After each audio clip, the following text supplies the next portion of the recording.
es describir el territorio, ¿cierto? Entonces, digamos, estamos ubicados en este momento en la comuna 3 de Bello, ¿cierto? Bello como municipio tiene dos cuencas principales, la quebrada La García, la quebrada del Hato, que bajan desde la Serranía de las Baldías y desembocan en el río Medellín a Urrá, ¿cierto? Dentro de la comuna 3 se encuentra ubicada en la cuenca de la quebrada del Hato. Geográficamente la comuna se encuentra entre la quebrada La Loca, la quebrada del Hato, que son las que la delimitan hacia el sur y hacia el norte, y en su interior hay otras tres cuenquitas, la quebrada Santa Ana, la Guzmana y la quebrada Molinares. Cuando hablamos de biodiversidad no solamente estamos hablando de especies, cuando hablamos de un ecosistema hablamos de un conjunto de relaciones entre factores bióticos, pues como es la fauna, la flora, factores, digamos, elementos que no están vivos como el agua, como el suelo, que si bien no tienen vida propia son los que hacen posible que la vida se dé allí, porque existe algo que se llaman los servicios ecosistémicos, que es básicamente un conjunto de beneficios que nos entrega a los humanos el contar con los ecosistemas a nuestro alrededor. Entonces, por ejemplo, un servicio ecosistémico puede ser la alimentación, puede ser el aprovisionamiento de agua, incluso la polinización, puede ser la renovación de los suelos y, lógicamente, también existen servicios ecosistémicos culturales, que en este caso van ligados al disfrute, a la observación, porque básicamente para la conservación de todos esos servicios ecosistémicos, de toda la biodiversidad que en últimas es la que nos garantiza que esos servicios ecosistémicos están en el territorio, y entonces digamos que eso nos beneficia a todos, pues no solamente a quienes ya de hecho nos sentimos bien cuando apreciamos la biodiversidad a nuestro alrededor, sino también digamos a las personas que no lo hacen, ¿sí o qué? Sino que simplemente me preguntan, ¿a mí para qué me sirve eso? Pues bueno, mira que, o sea, podemos hacer un ejercicio, pues, cuando hace sol, cuando hace un calor fuerte, te puedes hacer debajo de una carpa y después te puedes hacer debajo de un árbol y decirme entonces dónde sentís más fresco, ¿cierto? Realmente, por decir, en una época como esta de cambio climático, ese es el servicio fundamental que nos puede prestar el hecho de contar con un corredorcito verde alrededor de los lugares donde habitamos, ¿cierto? Las quebradas también pueden ser, pues el agua es la fuente de vida, ¿cierto?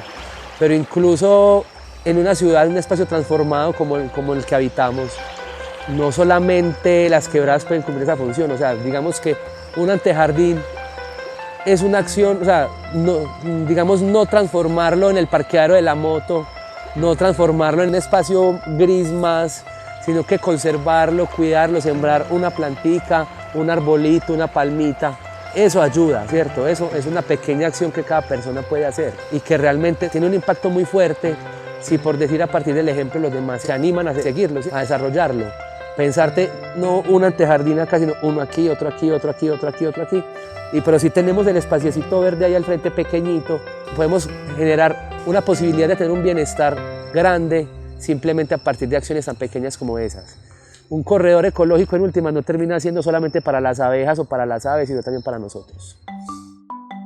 El cuidado parte no solamente de hacer, sino de no hacer otras cosas. Entonces, por ejemplo, si a vos no te nace plantar un árbol, no te nace de pronto desarrollar procesos de formación o de educación ambiental, no te nace, algo que puedes hacer, por ejemplo, es no destruir lo que existe, ¿cierto? No arrojar pues tengo un colchón en la casa, no lo voy a tirar a la zona verde, ¿cierto? No se lo voy a regalar a la quebrada, sino que lo dispones bien, digamos que ya hay procedimientos para eso. Que a veces son engorrosos, sí, pero entonces es eso, ¿cierto? Por decir, desde nuestras prácticas cotidianas, pues no solamente en términos de la disposición de los residuos, sino que, por ejemplo, yo tengo una mascota o tengo dos.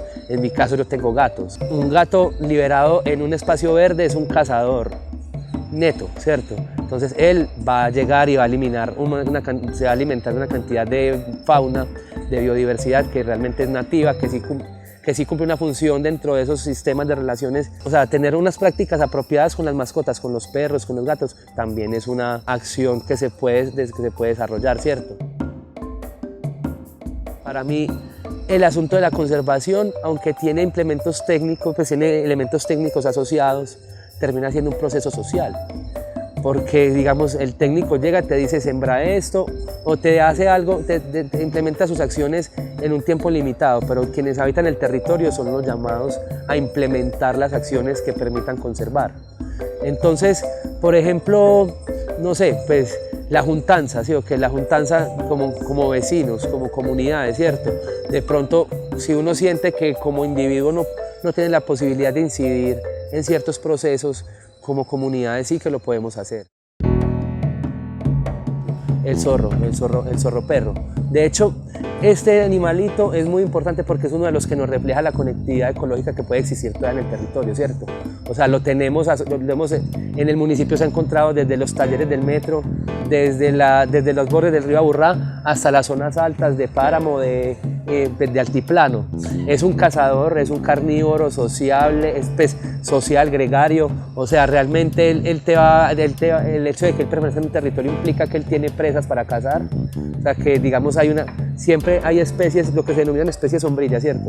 Que son básicamente, si esta está, es porque se han dado las condiciones para que estén, que implica que hay otra cantidad de especies más abajo. Entonces, si él está, es porque está el ratón, está el cangrejo, está, no sé, pues la ardilla, o sea, lo que él se come.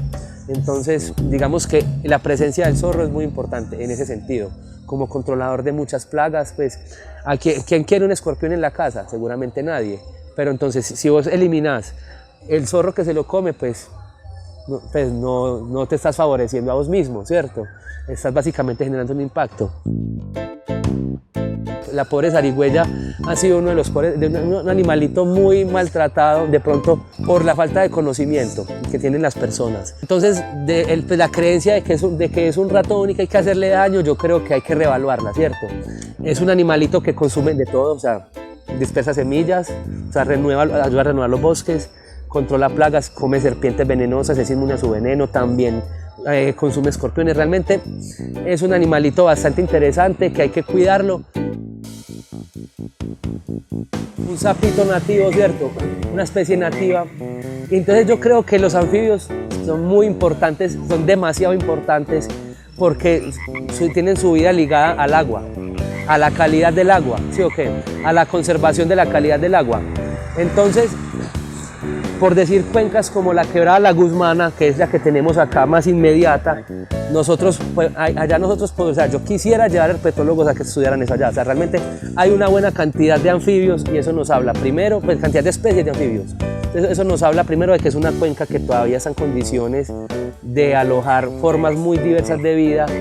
O sea esos animalitos son indicadores de eso, ¿cierto?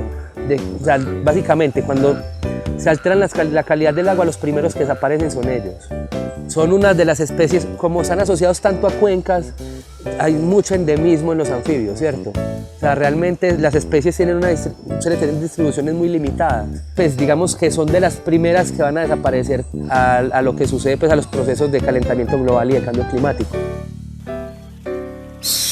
Una pigua es un ave, digamos que dentro de las clasificaciones que se dan, está más asociada como a los halcones, pues, pero es una especie, de hecho, que se adapta muy fácil a las condiciones de nuestro territorio urbano transformado, porque es muy inteligente. Dentro de la clasificación que se da de las especies, está más ligada pues, como a los halcones, y de hecho tiene su razón de ser porque es una especie que caza, es una especie, no voy a decir carnívora porque decir que es una especie carnívora es que se alimenta solo de carne y realmente ella es oportunista, ¿cierto?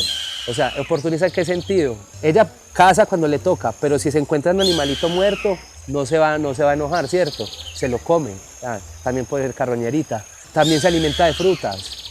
De hecho, es una especie muy inteligente, demasiado inteligente. En mi caso personal la he visto persiguiendo tórtolas hasta que se estrellan con una pared, con una ventana y se las come ya cuando caen al suelo, ¿cierto? Realmente yo creo que por eso es tan exitosa en nuestro contexto, porque es inteligente. Yo creo que si a partir de ese ejercicio la gente le empieza a conocer, lo va a empezar a encontrar en todas partes. Yo creo que es muy importante lo que se plasma en la relación que hay entre la flor de la auyama y el abejorro carpintero, ¿cierto? O sea, pues la flor de la auyama, todos la conocemos, es algo que digamos hace parte de nuestra alimentación, por lo menos desde lo que han sido las tradiciones. Digamos que la flor de la auyama, algo que se conoce como una flor de un día, ¿cierto? Pues no sé si es necesariamente de un día, pero sí es una flor que tiene, pues digamos tiene un periodo de vida corto. Entonces, ¿qué pasa? Si el abejorro no entra en esa flor, vos vas a levantar la uyama y no te sale nada, ¿cierto? O sea, sacás la mera raíz. Cuando, o sea, el hecho de que vos tengas una uyama ahí es porque llegó el abejorro y hizo su ejercicio de polinización, ¿cierto? El abejorro que ustedes ven ahí es un abejorro carpintero, le dicen así porque no hace panales, sino que lo que hace es huequitos en la madera que está en descomposición, ¿cierto? Ustedes pueden ver colonias, o sea, se pueden dar incluso en las casas. Si en las casas, por ejemplo, tienen alguna estructura de madera, a la medida que se va descomponiendo, se les puede llenar de abejorros, no pasa nada. Yo he tenido abejorros en la casa y no pasa nada, ¿cierto? Entonces, digamos que me parece muy interesante el ejercicio de plantear esa relación, porque yo creo que cuando hablamos de un territorio, cuando hablamos de los ecosistemas en el territorio, estamos hablando de que todo está relacionado, ¿cierto? Y que seguramente unos seres dependemos de los otros y que no se trata de conservar unos, o sea, digamos que aquí tenemos unos ejemplos muy interesantes, muy bacanos, pero no se trata solamente de proteger esto, se trata de protegerlos a todos, ¿cierto? Entonces digamos que eso me parece demasiado valioso, de verdad, ese elemento. Yo creo que el yarumo es un árbol poderoso, porque es un árbol que crece en terrenos que no han sido abonados previamente, que no son ricos. Yo creo que es una especie pionera, de hecho. O sea, cuando se va dando esos otros de regeneración, donde primero crece el pasto, después crece, pues, o por lo menos arbences, planticas de suelo, van creciendo en porte, ese es de los primeros árboles que llega. Crece muy rápido, tiene un periodo de vida corto, pero fija nutrientes. Y fuera de que fija nutrientes, sirve de alimento para una cantidad de especies. La infrutescencia del yarumo, la frutica que tiene, le gusta a todos. O sea, vos vas a ver ahí a los loros, vas a ver ahí cualquier tipo de aves, guacharacas, tángaras, mamíferos. O sea, de pronto en espacios donde hay bosques más desarrollados vas a encontrar, o sea, a los perezosos los mata el yarumo, a los puercoespines, o sea, una locura. El yarumo es un árbol genial, además porque se asocia también con las hormigas. No sé si sabían eso. El yarumo, el tronco es coco, no tiene nada por dentro, vos le pegas y suena. Y él lo que hace es que, pues digamos, al yarumo le gusta a todo se quiere comer al yarumo. Entonces, ¿él cómo se defiende? Él permite que unas especies de hormigas vivan en su interior. Se lo van a encontrar con unos huequitos así. Entonces usted sacude un yarumo y de una va a ver que salen las hormigas a defenderlo, eso es de una, ¿cierto? A defender su casa, en realidad. Entonces, digamos que el yarumo es bien interesante, muy representativo también. El chocho, bueno, pues el chochito, pues hay un chocho específico, pues yo creo que es, por lo menos la pepita del chocho, todos la conocemos, ¿cierto? La que es rojita o la que es rojita con negro. Pero digamos que es una especie nativa que se conserva de pronto en algunos relictos del quitasol o en la zona de las laderas. Pero entonces, digamos, es una buena representación de la flora nativa. Hay especies de chocho que solamente se dan en esa región. Entonces, y de esas tenemos aquí. O sea, realmente representa muy bien lo que es el territorio Bellanita. Frailejones, que también representan parte de la riqueza del territorio bebecho, que, digamos, abarca desde ahí los 1.400 metros sobre el nivel del mar en el río Urrá hasta los 3.100 en la serranía de las Baldías. O sea, tenemos desde climas templados casi cálidos hasta páramo. Entonces digamos que también es una forma muy importante de representar la riqueza del territorio. La cascada que están haciendo yo creo que también es una muestra no solo de que los ecosistemas en general, todo el territorio abarca criaturas vivas, o sea, seres vivos, sino que también hay un soporte natural. Pues hay elementos que no están vivos, tienen vida propia, que lo soportan. Y bueno, pues digamos que la cascada es fundamental también para representar al territorio de Llanita. Bueno, a mí me parecen muy importantes estos espacios porque siento que se puede aprovechar mucho para enseñarle a la comunidad los tesoros que tenemos aquí en el territorio, que podemos mostrar por medio del muralismo y por medio del graffiti lo que verdaderamente tenemos que cuidar de nuestro municipio.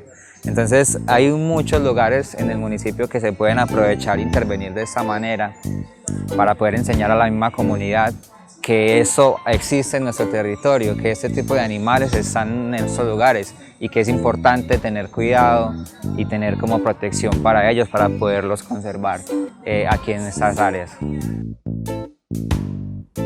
mural, de hecho, lo vimos desde ayer cuando los muchachos comenzaron, nos gustó bastante porque hemos visto otros murales que pues, no sabemos si son de ustedes, pero siempre como que resaltan eso que tiene el barrio, que es la parte verde y es como la fauna que nosotros tenemos, entonces zarigüeyas, tenemos iguanas, muchos tipos de pájaros, muchos tipos de insectos, y entonces como que llega y muestra algo que el barrio ha ido perdiendo pues por todas estas construcciones que tiene, pero evidencia pues de que hey, es un llamado de atención de que acá hay algo, de que hay una fauna que cuidar y que la tenemos y pues la tenemos que proteger y que no todo es simplemente construcciones por un lado, construcciones por el otro. O sea, yo el barrio llevo demasiado tiempo y uno ve cómo se han ido perdiendo espacios verdes que eran muy importantes, como las quebraditas de pronto ya no eran como antes, pero uno trata de conservar lo poco que va quedando como para que no se siga dañando.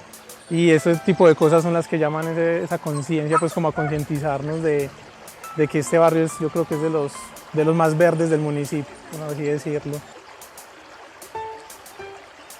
Me llevó aprendizajes técnicos, el muralismo nunca lo había hecho, la verdad, entonces es como un nuevo aprendizaje que me lleva. Me siento muy identificado con la temática que hay en el mural, ya que me parece muy importante concientizar constantemente a las nuevas generaciones del territorio que habitan y con qué otras especies habitan el territorio para crear relaciones sanas con las otras especies, permitiendo que siga esa biodiversidad dentro del territorio y que no se vaya perdiendo en el tiempo. Pues yo pienso que cada pintura es un momento de aprendizaje, es relacionarse diferente con los materiales. Por ejemplo, ahorita por la distancia, pues trabajando mucho con el rodillo desde lejos con extensor, es también algo que no hago generalmente y fue un aprendizaje, por ejemplo, algo que pude trabajar. Como alegría, porque siempre ver, o sea, no ver muros blancos o ver muros de colores y verlos como con el arte que por sí, pues a uno le llama mucho la atención, es muy bacano. Como hacer este tipo de concientización a las personas de cuidar el planeta, de cuidar a la fauna silvestre y más que todo nativa, la fauna y flora. Me transmite protección, cultura y enseñanza para la comunidad. Que nos anima a seguir, ¿cierto? Que nos anima a seguir, o sea, que no, pues la lucha o los procesos que hemos dado no han sido estériles, sino que por el contrario van floreciendo también en otras personas y espero que eso mismo les pase, ¿cierto? Que con el paso del tiempo vean florecer esto en otras personas, en otros territorios, porque el arte, lo que ustedes hacen es algo poderoso. Muy buen día, asistencia bonita. Mi nombre es Alexander Ocampo. Les quiero contar de qué trata el proyecto Más Verde, Más Bello. Este consiste en el desarrollo de una propuesta gráfica de un mural de 40 metros cuadrados, ubicado en la Comuna 3, en la carrera 49E con la calle 42 del barrio Salento 4 del municipio de Bello, cerca de la Universidad San Buenaventura y del Parque Canino de Búcaros, para ser más exactos. El objetivo de este proyecto es evidenciar la riqueza en fauna y flora del territorio, de sus corredores ambientales, cuencas y sistemas ecológicos como un ecosistema esencial no solo para la salud de Bello, sino para el resto del Valle de Aburrá, la importancia imperante de su preservación, conocimiento, cuidado, apropiación. Adicional, les cuento que esta pieza fue inspirada en un trabajo investigativo intervenido por un equipo de trabajo del municipio en el que tuvieron que ver ambientalistas, gestores ambientales, equipo audiovisual y gráfico, entre otros, quienes desarrollamos este producto audiovisual con la idea de sensibilizar a la comunidad de la Comuna 3, a los estudiantes de la Universidad San Buenaventura y a la comunidad bellanita en general a través de la pieza gráfica, frente a la importancia de preservar la fauna y la flora con prácticas sanas de integración con el territorio natural en el que nos creamos muchos y muchas de nosotros. Para profundizar y reforzar los conocimientos, se contó con los aportes de algunos habitantes de la Comuna 3 con antigüedades de hasta 40 años en el territorio, enriqueciendo los insumos gráficos, las memorias ambientales, a la propuesta gráfica y a la socialización de la misma. Esperamos que hayan disfrutado de este proyecto muralista junto con nosotros. Hasta una próxima ocasión. Chao, chao.